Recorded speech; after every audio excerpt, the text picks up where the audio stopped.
All right, boys and girls, welcome back. This is going to be the fourth video, the wrap up and thoughts. Now, I was having issues with the pipes jumping out of the T's, so I changed to a full T, but it still was having issues, so I put felt in there to kind of smooth it out. That was still a problem.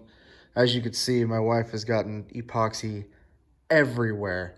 Even some of the switches stick a little bit. There's epoxy up there, there's epoxy down here. She's not the most careful cupper in the world. So this is just an update video to let you know that there's going to be a new series coming.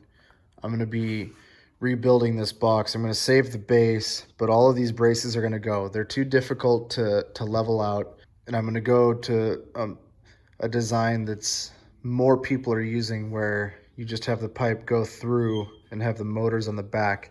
I'll get that all thrown together, and then we should have that out in about a week. One addition that actually has worked out really well is this little power strip. It's a Wi-Fi power strip. You can control it from your phone. So you can set up timers or turn the turners off wirelessly with your phone. And she doesn't have to worry about being home. Oh, did I leave my turners on? Did they go off in time? Are we wasting electricity? Whatever. This little house tech has been wonderful. I think my wife picked it up for about 10 bucks. I'll try to find a link on Amazon. So full upcoming build series, whole box will be rebuilt.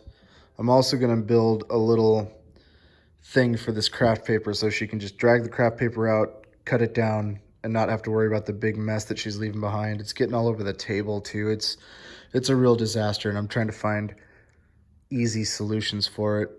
If you guys have any suggestions for that, let me know, because I'm running out of ideas.